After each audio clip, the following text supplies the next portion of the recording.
પૌવાવાલાની ગલીની બહાર જર્જરિત ઇમારતને કોર્પોરેશનની નોટિસ બાદ છેલ્લા કેટલાય વર્ષોથી બંધ થયેલી દુકાન ખુલતા વિવાદ. વડોદરા મહાનગરપાલિકા દ્વારા વડોદરા શહેરમાં પ્રી મોન્સૂન કામગીરી લઈને વડોદરા શહેરમાં અનેક જર્જરિત ઇમારતોને નોટિસ આપવામાં આવી હતી. ત્યારે વડોદરા શહેર ચાંપાનેર દરવાજા પાસે જર્જરિત ઇમારતને નોટિસ આપી બંધ કરવાની કાર્યવાહી કરવામાં આવી હતી. ત્યારે આજે એકાએક પોલીસ પ્રોટેક્શન સાથે દુકાન માલિકે દુકાન ખોલતા વિવાદનો વંટોળ જોવા મળ્યો હતો. ત્યારે આ સમગ્ર મામલે વોર્ડ નંબર 14ના નગરસેવકને જાણ થતાં તેઓ ઘટના સ્થળ પર તરત જ દોડી આવ્યા હતા અને પાલિકા દ્વારા નોટિસ પણ ફટકારવામાં આવી હતી. સાથે વડોદરા મહાનગરપાલિકા દ્વારા લાઇટ, પાણી, ડ્રેનેજની લાઈનો કાપી નાખી હોવા છતાં ત્યારે વોર્ડ નંબર 14ના નગરસેવકે દુકાનદાર સાથે ચર્ચા કરી હતી કે વડોદરા મહાનગરપાલિકાની તમામ બાંધકામ અંગેની મંજૂરી મેળવી દુકાન શરૂ કરવા સાથે ચર્ચા કરવામાં આવી હતી. ત્યારે આગામી દિવસમાં ગણેશ મહોત્સવ આવી ગયો હોય અને મોટી સંખ્યામાં ગણેશજીની શોભાયાત્રા સાથે ડીજે નીકળતા હોય ત્યારે આ ઇમારત ધરાશયી થાય અને ભક્તોને ઈજા કે જાનહાનિ થાય તો જવાબદાર કોણ? વધુમાં વોર્ડ નંબર 14ના નગરસેવકે જણાવ્યું હતું. આ નવા બજાર ચોકડાર ફળિયા પૌવાવાલી ગલીનો વિસ્તાર છે.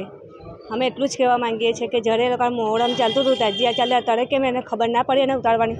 જ્યારે અમારા દાદાનો તહેવાર ત્યારે જ આવવા માટે તૈયાર પડે છે. જ્યારે અમારા મેલ્લાના કે અમારા કોઈ ભાઈઓને કંઈ પણ તકલીફ થશે એનું જવાબદાર કોણ રહેશે? હા, 2016થી અમારા ચાલી રહ્યું છે.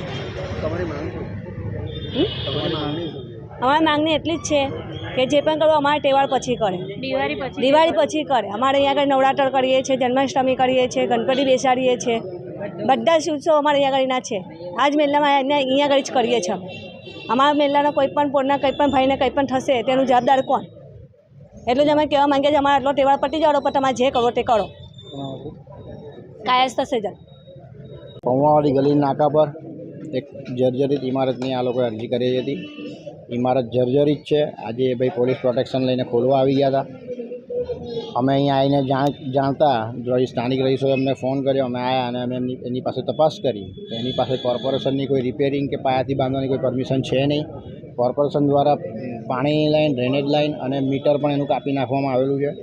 તો અમારી એ જ રજૂઆત છે કે ભાઈ તું પરમિશન લે કોર્પોરેશનની, રિપેરિંગની કાં તો પછી પાયાથી બાંધવાની. તને જે કોર્પોરેશન નોર્મ્સ પ્રમાણે પરમિશન મળે, પરમિશન લીધા પછી જે કાર્ય કરવું એ કરે. આવનારા દિવસોમાં ગણેશ ઉત્સવનો તહેવાર આવી રહ્યો છે. આ પોળમાં ધામધૂમથી ગણેશ ઉત્સવનો તહેવાર ઉજવાય છે. તો આવા સમયે આ રીતનું વગર પરમિશન આવીને ખોલી, પોલીસ પ્રોટેક્શન લઈને ખોલીને એને ખાલી વાતાવરણ દોડવાનો આ પ્રયત્ન કરીએ.